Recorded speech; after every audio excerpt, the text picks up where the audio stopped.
So we're here today with Morgan Stefanik talking about concussion. Morgan has a master's of science in athletic training. She's a certified and licensed athletic trainer, I believe in multiple states. She is a National Academy of Sports Medicine certified in corrective exercise, and she is a certified strength and conditioning specialist. So Morgan, excited to have you spend some time with us today. We really appreciate it. We're looking forward to kind of learning more from an expert in regards to like, what is a concussion? What should you do if you get one? Or what should you do if your son or daughter gets one? So thanks for coming on. And I guess let's start off, like, what is concussion? Well, first, thanks for having me on. It's very exciting. I've always wanted to be on a podcast, so I'm excited you're my first podcast. So first, a concussion is a mild traumatic brain injury.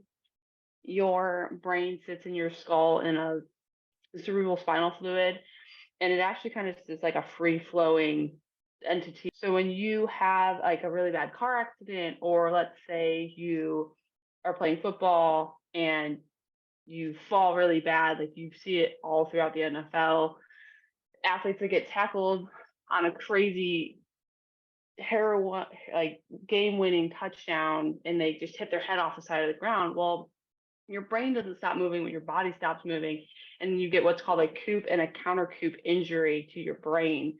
So it comes forward, hits the front of your skull, and then it sloshes backward and hits the back of your skull. So you have a double-edged sword of injury that comes into that concussion, causing in some being of your brain that your brain has to try to recover from. And it's a neurological injury. And the gold standard for diagnosing a concussion is a CAT scan almost immediately, which I don't know how many of us have have that available, but most So, of us don't. so I guess kind of, so to clarify, because I don't think most of us think about what you said in, like, let's cherry pick motocross. So kids riding dirt bikes, you fall, your head hits the ground, the body is moving at a given velocity, so a given speed. And for anybody that's tuned in, this is like riding in an automobile down the road at 60 miles an hour. You are in the automobile and you're both going 60 miles an hour. If the vehicle stops, you're still going 60 miles an hour. In the case of the brain, when that rider falls off the dirt bike, and same thing in football, when action stops, the body is moving through space, the body stops, but the brain continues to go forward, and it Yes. bounces off that side of the skull, and then it goes backwards and it bounces off the back side of the skull. So we don't end up, so, and I didn't even really realize this or think about it, but you don't just have like a hit to the front of the brain, you actually have a hit to the back, because the brain's going to bounce off the front and hit the back. Correct. Yeah. So it's really like it's a two-way injury, and that's why when a concussion, like if you ever talk to anybody that's in my field, which it's National Athletic Trainer Month, so give your athletic trainers some credit. They are actually like knowledgeable about these things. A concussion headache, they're going to complain of it being like a full encompassing headache that just it's everywhere, because both there's two sides of their brain that's injured, whereas like let's say a tension headache is really coming from your neck and it's going to come up and make like a question mark, or a focal headache where it's like one part of like it's like an eye or you can pinpoint it. So a concussion headache is going to be different than any other headache because you have the two sides of your brain being injured. So it sounds like to 100% confirm concussion, you would actually need to do a CAT scan. So yes, the only people that I know that are like, oh my God, you need to get a CAT scan because you have a concussion.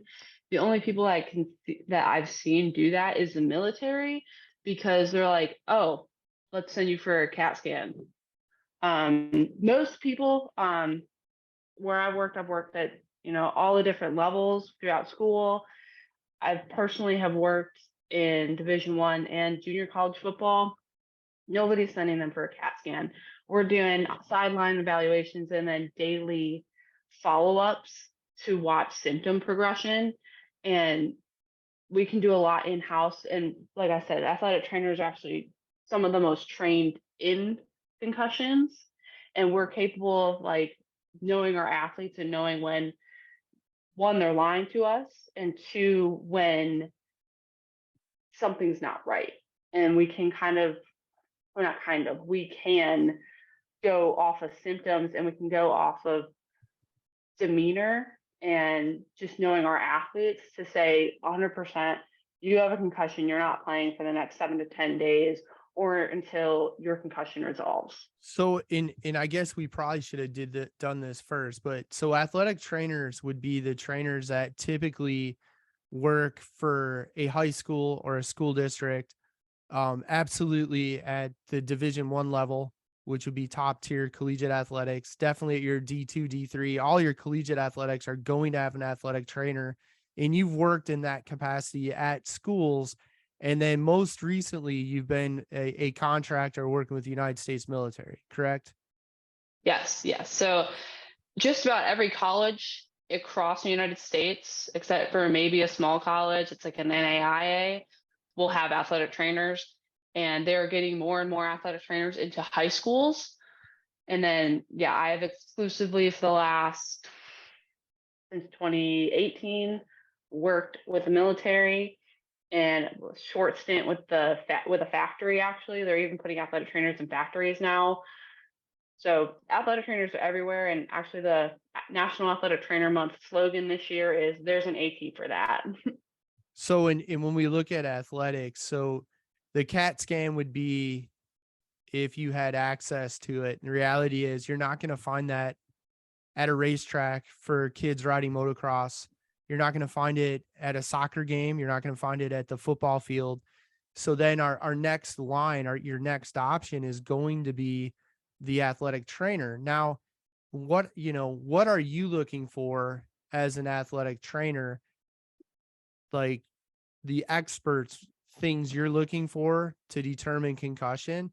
And then what would you say parents should look for in their kids, or coaches that might listen to this? What should they be aware of? So what's the athletic trainer? Let's start there. What's the ATC going to look for?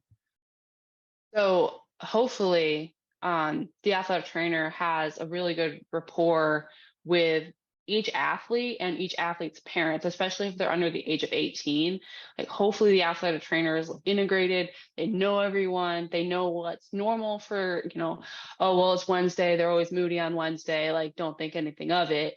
Whereas, if you're just like I've also covered random games and you're like, I don't know if this is normal for this athlete or not, but here, if the red flags get any worse. So, like, number one red flag, which you don't really see as often, is if they lose consciousness on the field, or, like you said, motocross, if they have a But really bad accident and they like lose but even consciousness. before that, though, it's kind of recognizing different patterns of behavior and things Yes. that you would say, well, this is abnormal for this athlete, or this is abnormal for my son or daughter.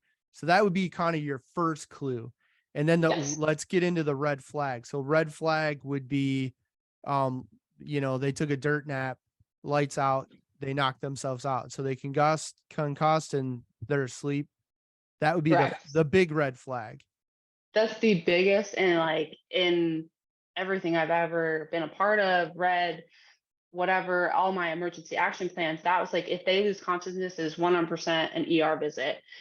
Um, and there's different like postures to look for too for an athletic trainer. There's like, if they're like this, there's like different hand motions and things like that that you look for as an athletic trainer as you're approaching a down athlete.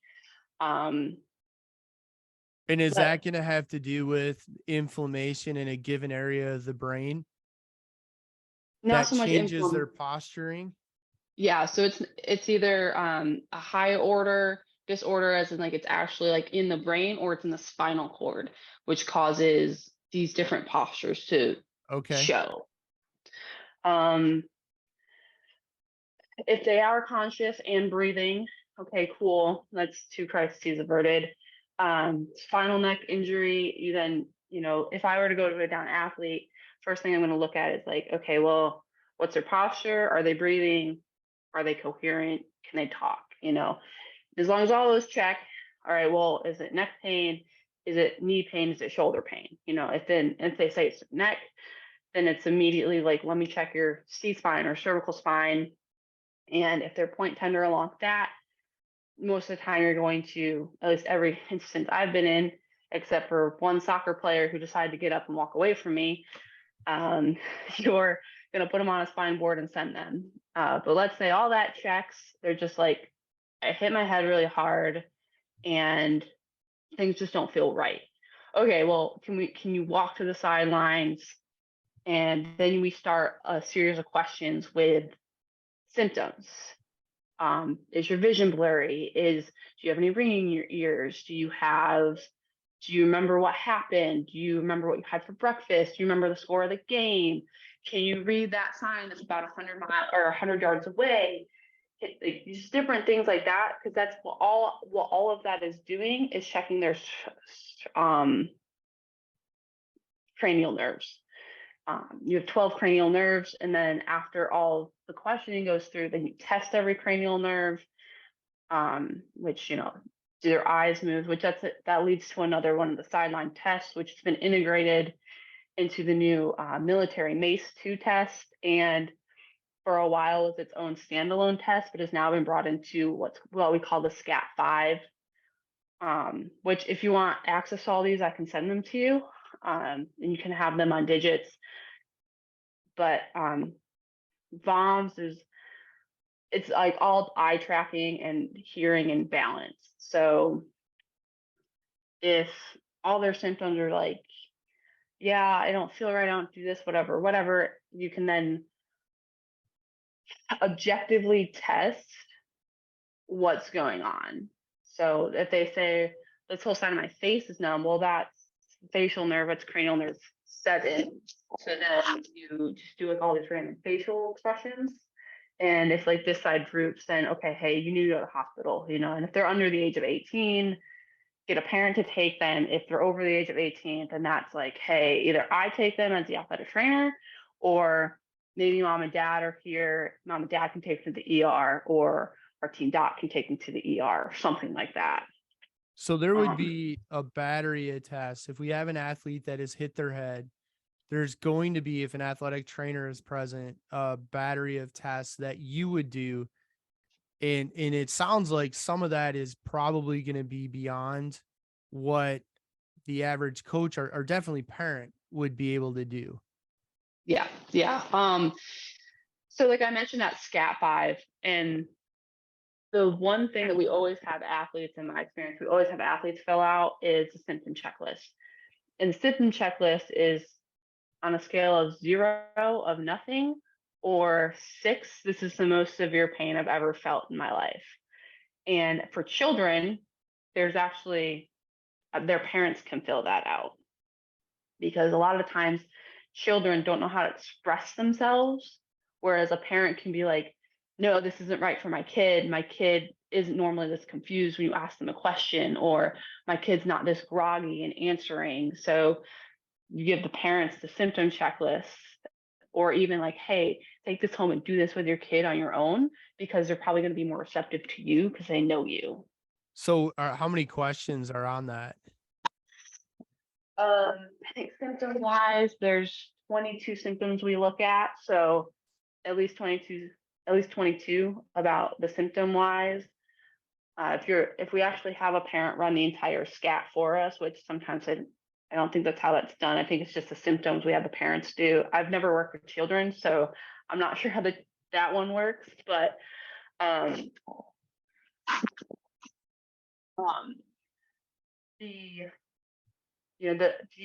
entire SCAT takes about 30 minutes, because it's short-term memory, long-term memory, balance, concentration.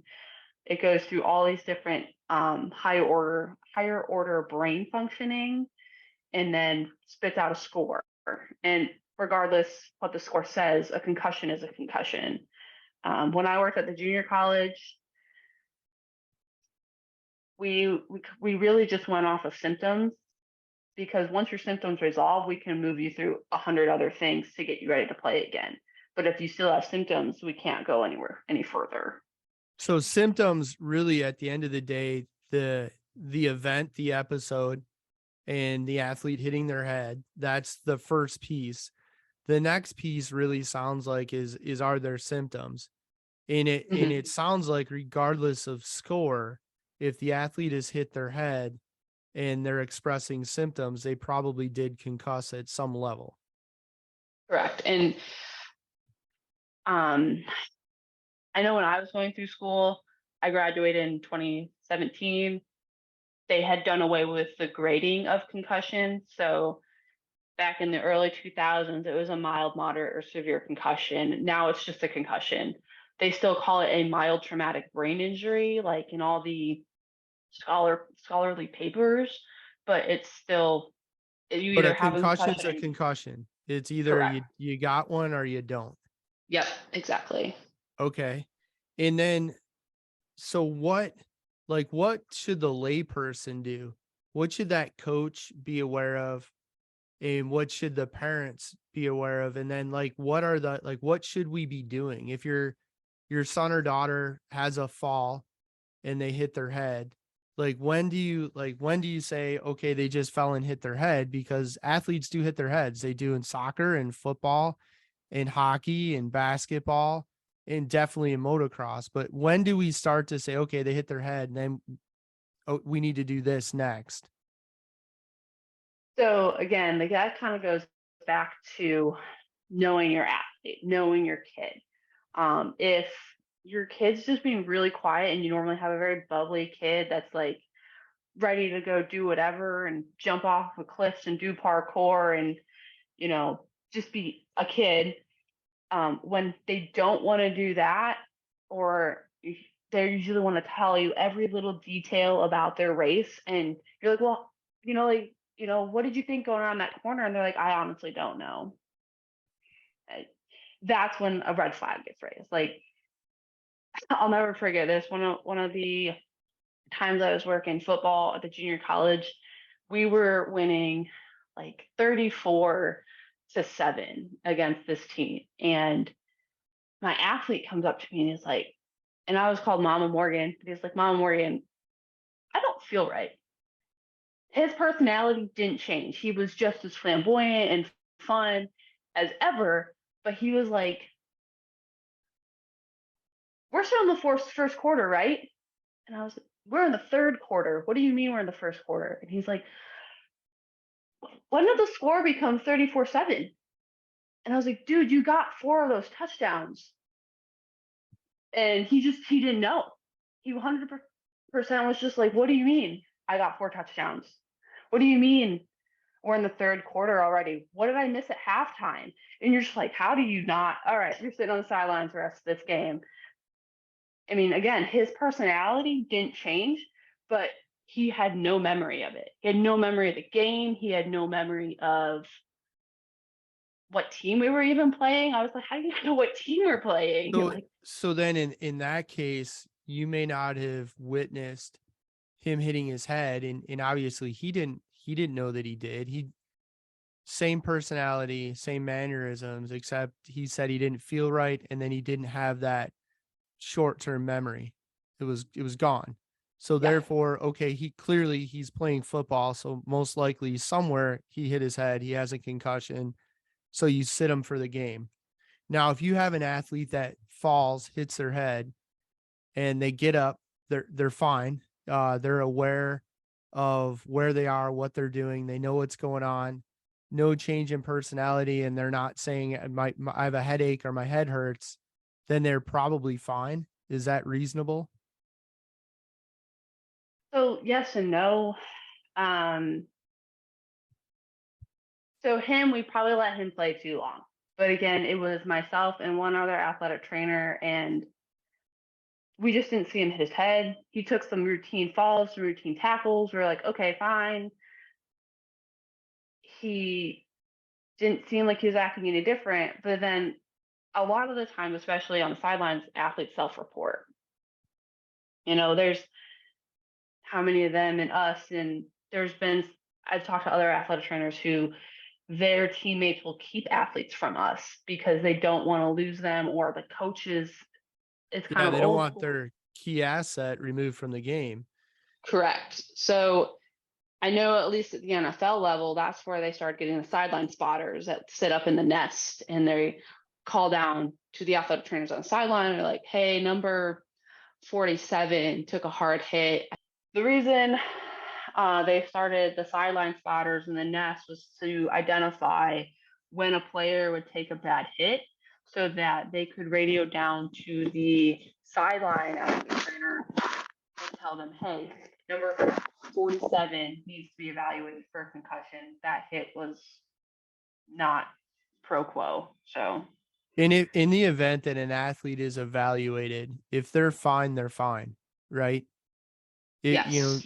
If you hit your head and you're not expressing any symptoms of concussion, then you probably didn't concuss. Yes.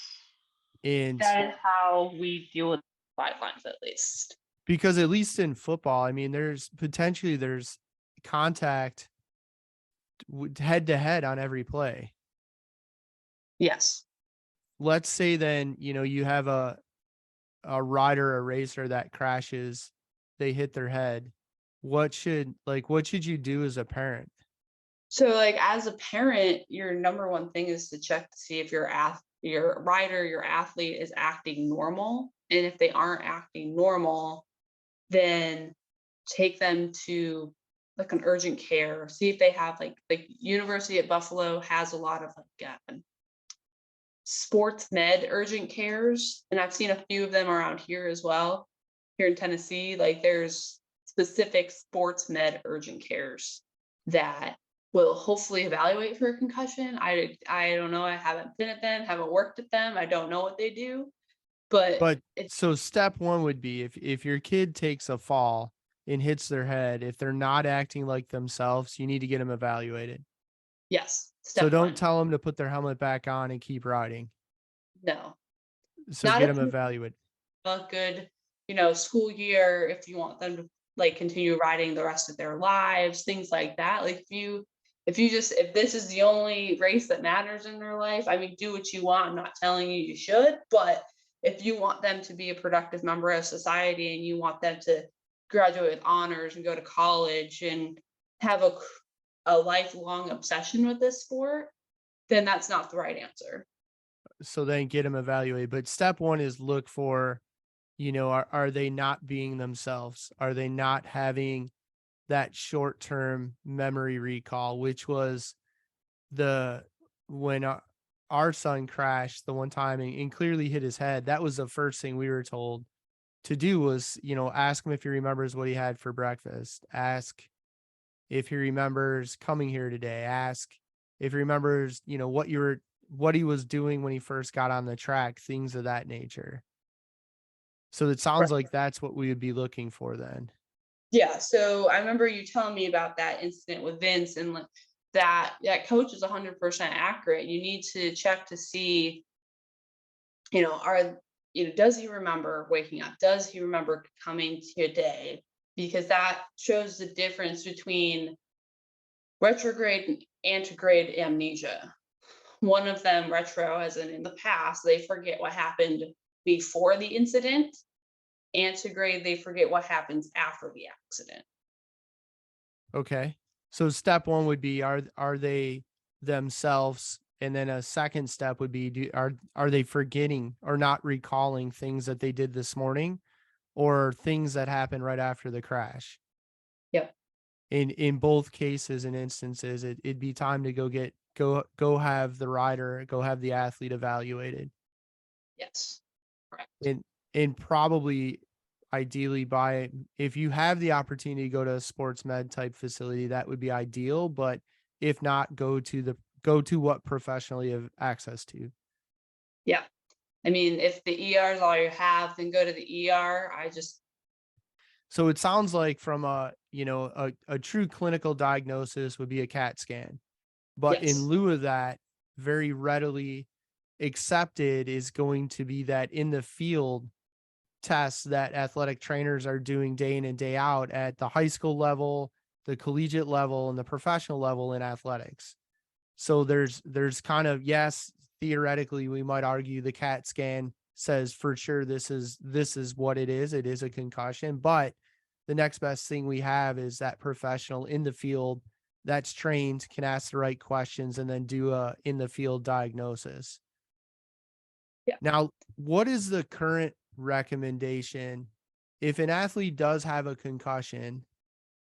How long do they need to not participate in their sport?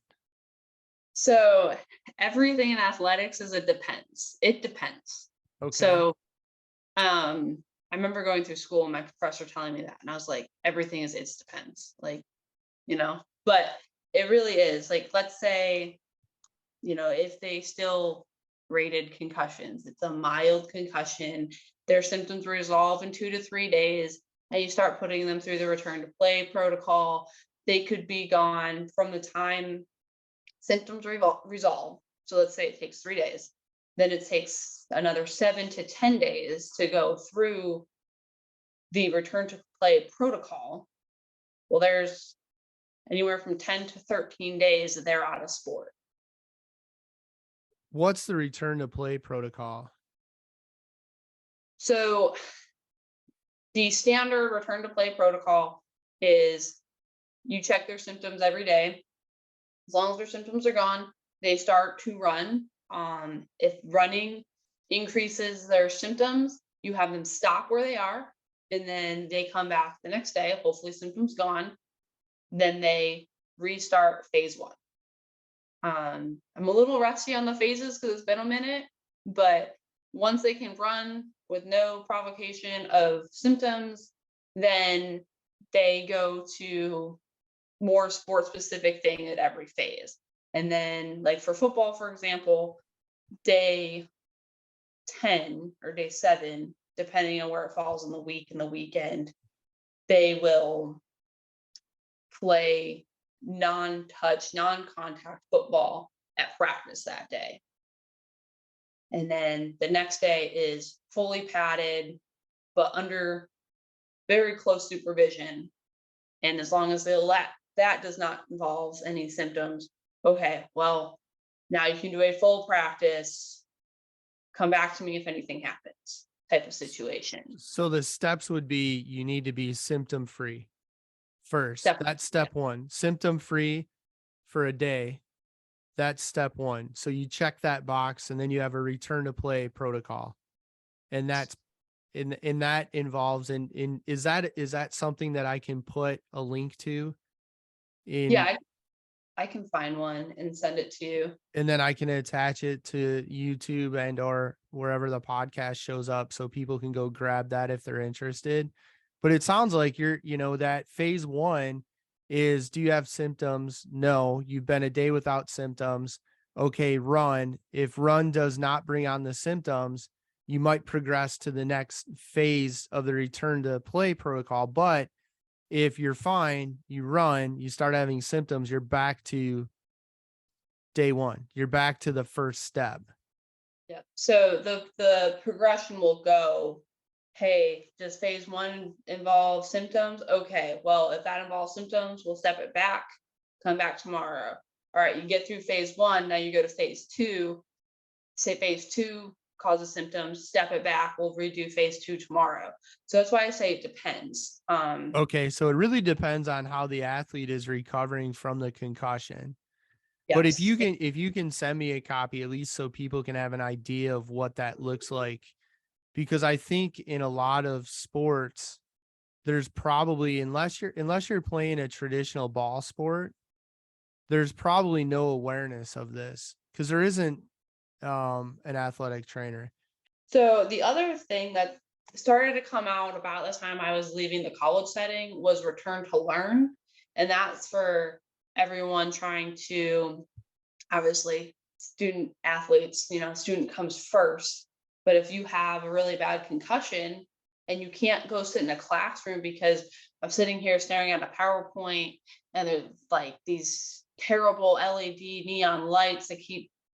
like shining in my eyes, giving me my headache, and my headache keeps getting worse throughout the day.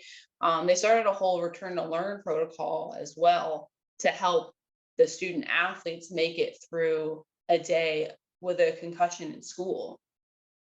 So there's going to be an academic piece to it then too. Yes. Okay.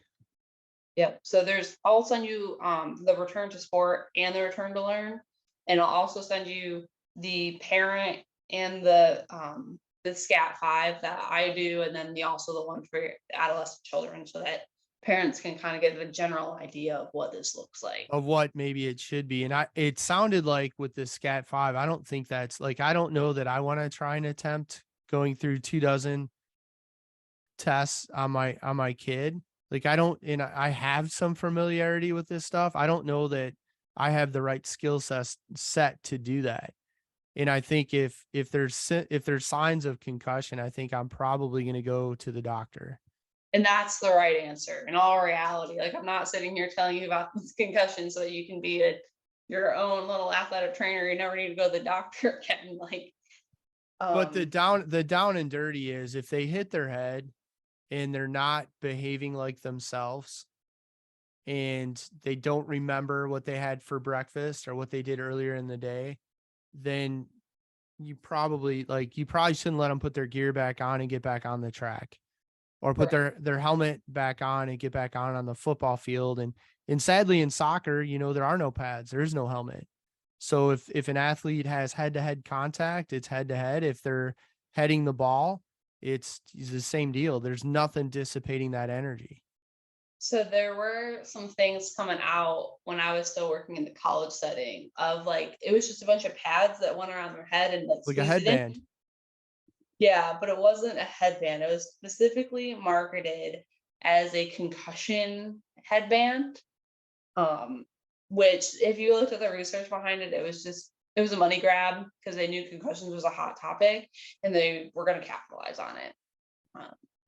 In that too, like protective equipment wise, and I don't know how much on the equipment side you're aware, but really, years ago, I thought if you get a helmet, the idea was you had a hard helmet and it would protect your head, not that it would dissipate the energy from your head hitting something.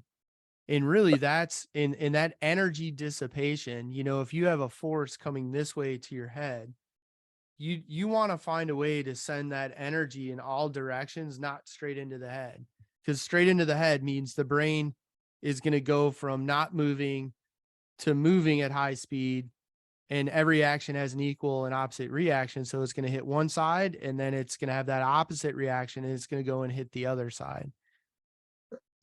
Yeah, the biggest thing that I had to constantly argue with my football players was it's there to protect your face and your head. It's not there to lead with, which to make it all the way to collegiate level and still have to be told that blew my mind. But they were, if you look at the last time I looked at football helmets, like the Rydell Speed, the Speed Flex with the piece in the front flex, if you happen to hit that part of your head, it dissipated forces down the crown of the helmet.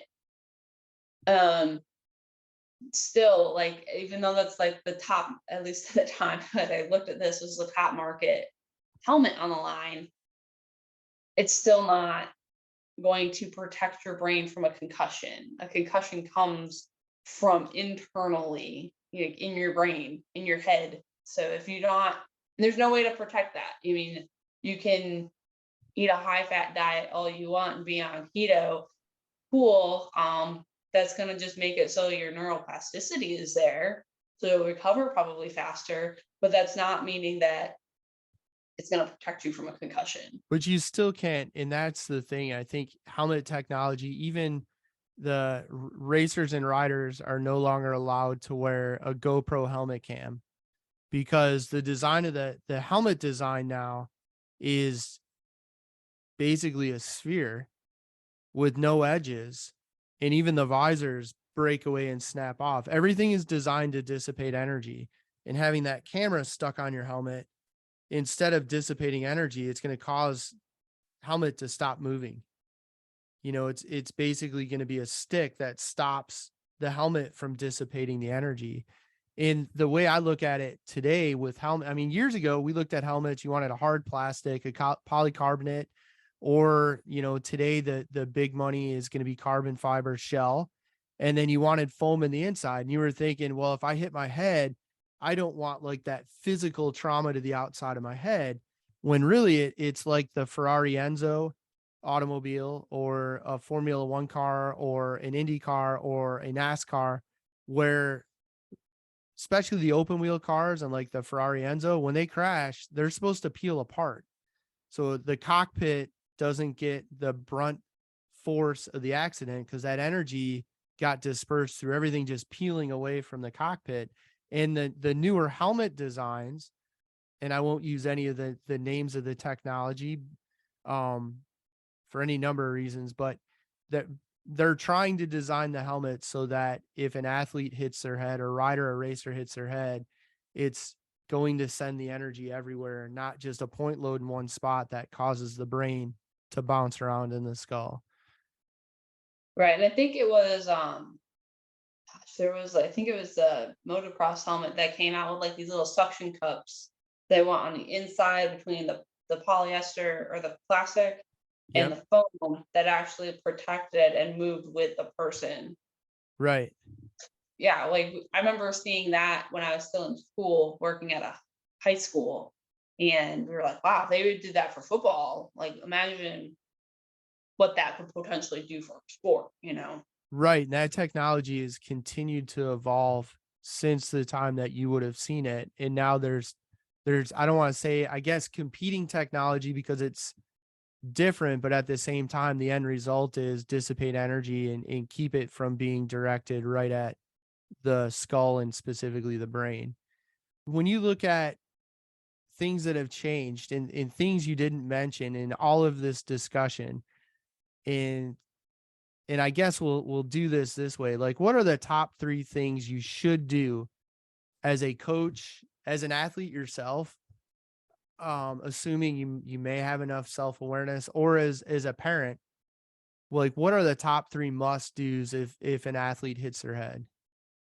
An athlete, number one, needs to advocate for themselves. Like I've heard some horror stories about some of my colleagues that are at a high school and they're the only one, and you have 6 sports going on, and you can't cover everything. You're just at the highest risk sport.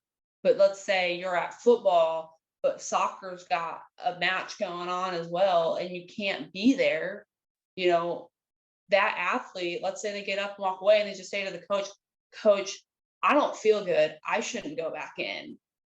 Then if that coach continues to put them in, that's when the athlete needs to advocate for themselves, go to their parent, and their parent can handle the athletic director and that whole situation. But an athlete, especially, I've had it happen to me even at the same football game I was talking about earlier. I had a parent come up to me and say, I think my son needs to be evaluated for concussion. And I looked at him and I was like, what's up, man? And his personality was different. And I was like, all right, I'm not God. I can't see everything. And they stayed away from me all game. So how was I supposed to know?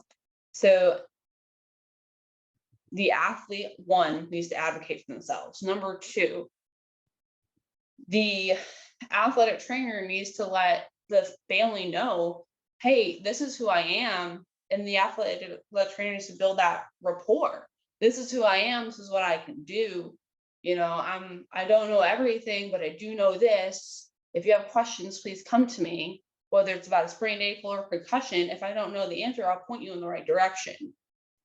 Because if you don't have those connections in your community, everybody's going to laugh at you, and you're not going to get the respect that this profession has worked so hard to get. Because a lot of people don't even know what an athletic trainer is to this day. I still find myself telling people I'm not a personal trainer because they hear trainer and they're like, oh yeah, I need to get back in shape.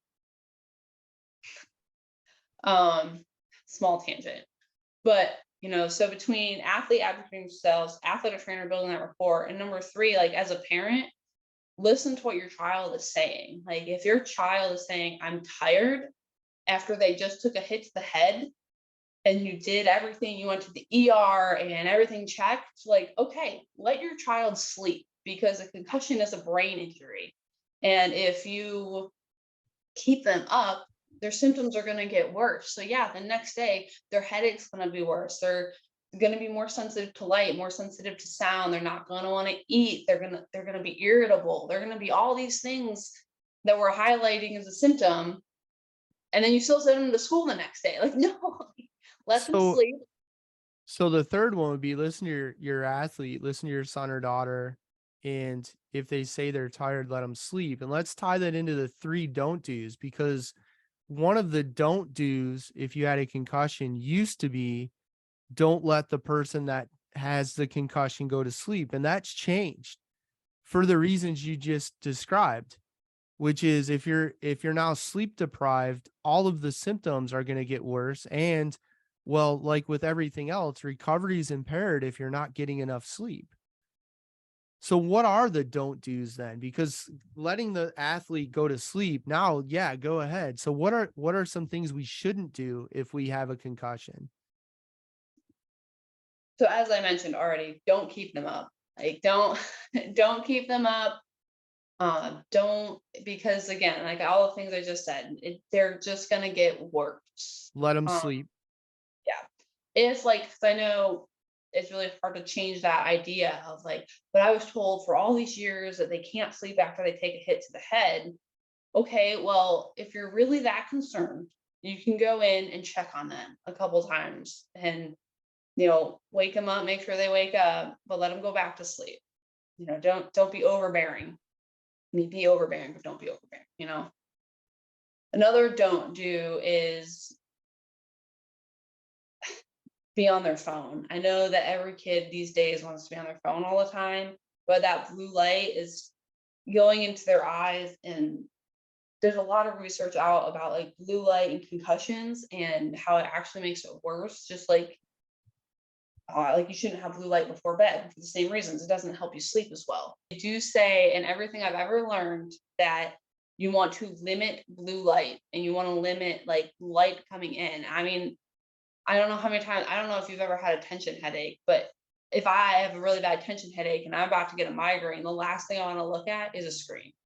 So now amplify that to your brain is basically short circuiting. That's what a concussion is. And now you're just beaming light in through your eyes, which connect right on your brain. This is cranial nerve 2, 1, 2, and then moving your eyes is 3. So now you have 2 of the 12, at least 2 of the 12, moving constantly and not resting, which is then going to make your concussion worse. So you would say it's readily accepted to limit blue light exposure. Yes. So that means kids, stay off your mobile devices. Parents, if your son or daughter has concussed, take the mobile device away until they're symptom free. Or Or if they have to be on it, limit it. yeah, or like if they are on it, turn the brightness down. That's kind of one of those sleep studies that I've read a lot about, and sleep studies are huge right now. But even sleep studies say, which if it's good for a sleep study, it's going to be great for concussion. Turn the For the if you same reasons. yeah, for the same reasons. If you have to be on your phone, like I have to send this email, as an adult, if I have to send this email because deadline is 20 minutes, like, okay, turn the blue light down and then send your email and then put it away. Rest. Yeah. What's the third don't do if you've got a concussion or an athlete or son or daughter that's concussed? Don't rush it. Like, don't be like, all right, yeah, I hit my head yesterday. I'm still feeling off. I'm just going to go do my normal schedule. As I alluded to earlier, you want to be able to do these things for life. Like, for me, I want to be able to run my whole life. I want to be able to play hockey my whole life. I want to go rock climbing again. I want to do all these things. I want to ride a dirt bike the rest of my life. I want to be able to drive when I'm 16, you know, things like that. Well, don't rush back from a concussion. Don't lie about a concussion. Like, just take it for what it is. So it's an L right now because short term, I wanted to play in the championship game, but I got a concussion second to last game before championships. Well, guess what? You're a freshman. You're gonna have 3 more opportunities. And that's that, that short term 10 to 21 days off, or 10 to 14, whatever is appropriate, is short term. And then you have the rest of your life. I think, like, to recap, the three do's is: one, athletes need to advocate for themselves and their parents need to do the same. Especially in sports where coaches might want to keep a key player in, or maybe the athlete wants to gear up and go do another moto. Like, the right answer is, that means mom and dad or somebody needs to advocate for that athlete and say, not today. The athletic trainers in sports where the athletic trainers are there, the family, the parents need to know who that person is if they're available, and build at least a familiarity. So that resource is there. And hopefully, for some of the people that didn't know what athletic trainers do, they don't just give your kids ice, and they don't just tape knees and ankles. Like, they do other things. And this is probably one of the most important things you guys do. And then the third do is parents, coaches, do listen to your athlete.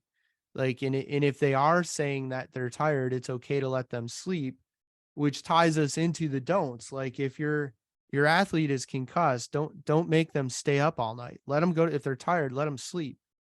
Don't be on your phone any more than necessary. Let the eyes, let those nerves that are tied to, you said what, cranial 2 and 3, let Yep. those areas rest, because you need to rest to recover.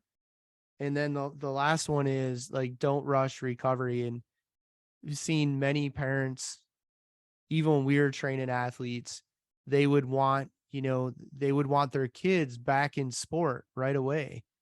And there's some things that, okay, there's a window. Some athletes are recovered towards the end of that window, and some athletes might be at the earlier end of the window, but there's still a window of recovery. And a lot of it is a lot of those windows are readily supported today by peer-reviewed, real academic research. It's like a broken bone. They know how long it's going to take for a broken bone to heal. You guys know how long it's going to take if somebody still has symptoms of concussion, and you have a path forward, and you're not, like, you can't skip it. Just to kind of piggyback off that third one of, like, don't rush it. So there is a thing called second impact syndrome with concussions. And what that is you get returned too soon and then you sustain another concussion. And what that actually does is it messes up all the neurotransmitters and neuro things in your brain. Not a neuroscientist, just an athletic trainer, but it messes up all the stuff in your brain. So then all your hormones are off, all the things that are supposed to be healing, because they didn't finish healing, it actually ends up making the return to play longer, or in the worst case scenario, it can kill the person. And there are some in motocross, there's some top name athletes that have concussed a absurd number of times. And I'm aware of another podcast, and I don't know these people, I can't verify it, but they've said that they've had their brains scanned, and they've met with neurologists, and they've been fortunate enough to where, yes, they've had way more concussions than the normal human, but what they, at least it appears, they didn't have was repetitive concussions. And that sounds like where the greatest danger is, where you've concussed and then you're not recovered, and then you concuss again.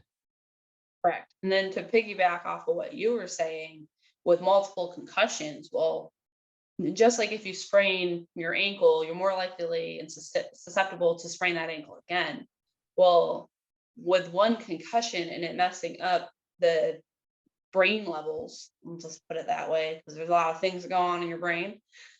you are actually going to become more susceptible over time to more concussions because, before it took, some killer motocross accident, flying off her bike, cartwheeling in the air, and that's what caused your first concussion.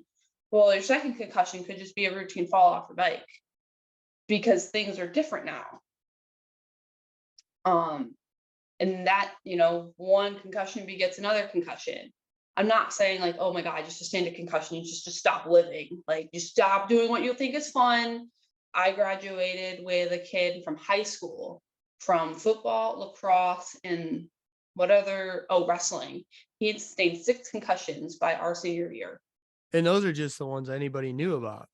Yes, exactly. And the only reason we all knew about it was because he had a special helmet for football and lacrosse. And they were probably severe enough that led to him having to have a special helmet, which means there are probably many others. And that's the other side of it, and I think for parents out there, educate yourselves about the protective equipment, seek greater understanding about that energy dissipation, because there are 2 helmet technologies that do offer some of that energy dissipation, and multiple brands have them. Yes, they often cost a little bit more, but it does make a difference. You don't just want a hard plastic shell around your son or daughter's head. You want that shell, but you want something that's going to dissipate energy and reduce the blow to the brain. And then something else you had said, those motocross guys that got their brain scan, they had shown multiple concussions over time, but not back to back. Well, that's where, especially with the NFL, the big highlight was CTE. So maybe they're also going through tests for CTE right now, which is chronic traumatic encephalitis, which is swelling of the brain from repetitive concussions. And then that leads We don't have enough understanding of that. Like, the medical community, the neurological community is still understanding what more of that what those things mean. But what I think they do understand is, quite simply, if you have a son or daughter and they are active, because this doesn't have to happen playing sports. You could be skateboarding, riding your bike, roller skating, or whatever. If they hit their head and they are not themselves, then there's probably a reason to be concerned. correct. That's the one thing that we do know today, and it is readily accepted.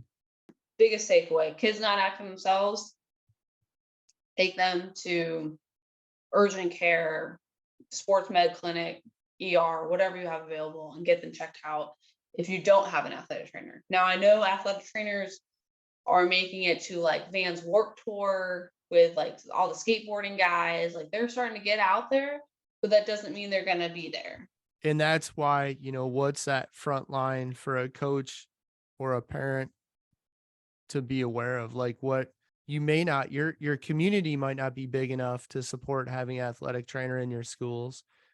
Not everybody gets to play collegiate sports. And then when we look at non-stick and ball sports, so motocross, almost any motorsport racing, they don't have access to the resources that the stick and ball sports do. Many times they're not big enough. So at minimum, kind of my goal was, selfishly for me, if you can see the picture on the television behind me, like, that's my kid taking a digger. And yeah, I didn't know what to do, and I hadn't even thought about it. I'm like, holy cow, like, he obviously hit his head. Like, now what? Like, I don't even know, what do I do? And I was aware of concussion protocol because I had worked with tons of athletes on the training side. So my goal was kind of at least give people a little bit more awareness of what to look for, what's going on.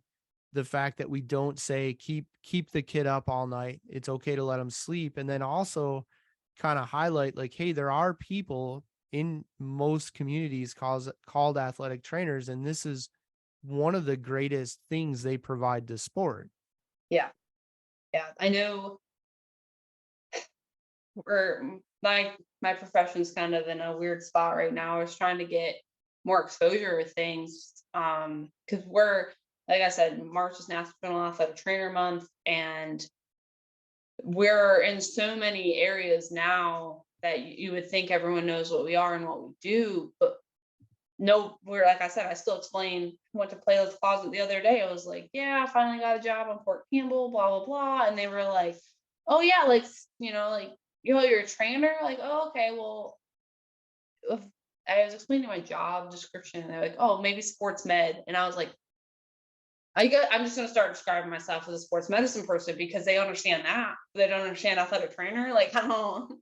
Unless you've had kids play high school sports in a larger community, in a larger school district where they can afford to fund athletic trainers, you don't really hear about it. And even if you're in a more rural market and maybe the local physical therapy practice or the local orthopedic practice has one or two sports med docs, and maybe they have some sport specific or PT that focuses on athletes, and then maybe they have an athletic trainer, they might contract that out. And you might see those people wearing a polo and khaki pants at the athletic events, but most people in the crowd don't, they just look over there and like, well, they're all therapists or they're all doctors. And, because they're provided by XYZ orthopedic practice or what have you. But many communities, they are there, and it's becoming, I'm seeing more of it. I've seen more of it in my community. I know our schools have more athletic trainers than they did 10 years ago. But in motorsports and at the racetrack, we normally, normally there are ambulances and there are EMTs and things of that nature at the races. But that being said, they're not a lot. Kids fall. I mean, when you're riding a dirt bike, you fall. You don't get to skip that. So that's just part of the game. But at what point should you be concerned? And I think you kind of answered that question. Yeah. Anything else you would say? There has been a lot of research recently in the last, and I say recently as like the last 5 to 10 years, on gender differences between concussions. And I clicked on like 3 of the links today just to recap and remind myself of what's been going on.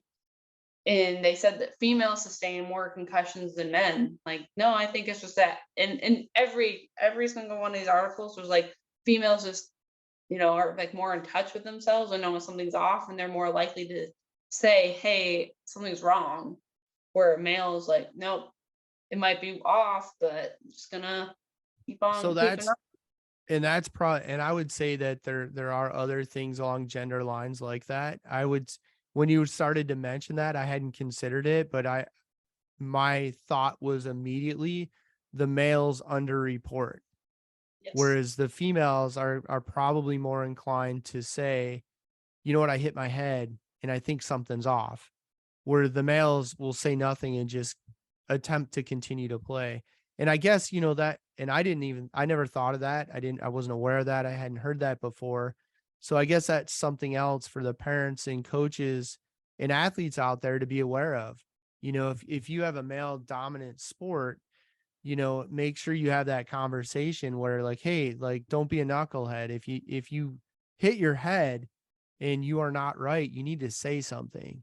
Like, there's nothing wrong with that. No one's going to think lower of you for doing that. In fact, if you say that and we can get it addressed, you're going to be back riding at your level much sooner. Yeah. Some of them too kind of focus on the hormonal difference of females in the adolescent time frame. I mean, it's just like ACLs with females. Like, females are more likely to tear their ACL on their period than when they're not on Yeah, their but period. then we can get into that. I mean, that starts into you and I can have a discussion about connective tissue elasticity changes, QL angle, pre-adolescent play patterns, and how they differ between male and female athletes, and then Yeah. also what those hormones may or may not do to the brain in terms of elasticity or plasticity. But I think that's probably way beyond. Yeah, it's way Probably beyond. quickly lose the audience. Research studies are out there. I mean, I clicked on them and read that abstract and was like, yeah, it's interesting. Not today, but I Yeah, mean, there are a lot of the male female difference. Like, my thesis was on the female athlete triad. So I love seeing, I like to dig into what makes a female athlete so much different than a male. As a female athlete myself, like, how am I different? Like, why does everyone say I'm different because I'm a female? Like, well, this is how, you know?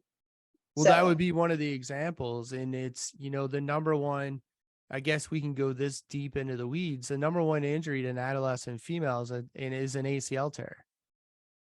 And it would be interesting. There's probably now a data point. I mean, I'm 4 years removed from training athletes, but there's probably data points that say statistically this many female adolescent athletes that tore their ACLs were during their menstrual cycle. So there's probably a correlation there that's been noticed. And we know that, connective tissue, laxity, elasticity, whatever you want to call it, changes with hormones yep. And then obviously the brain chemistry is going to change as on a well.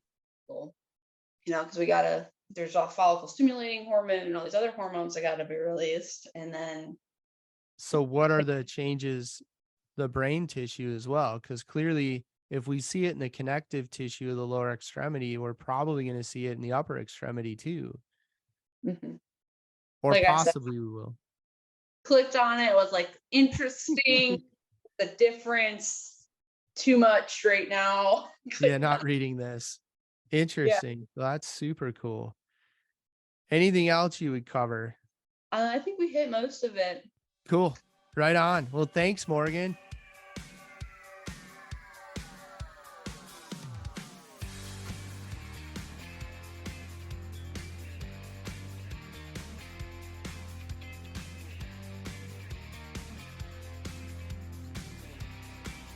If you like our content, be sure to subscribe to our channel, leave us a comment below.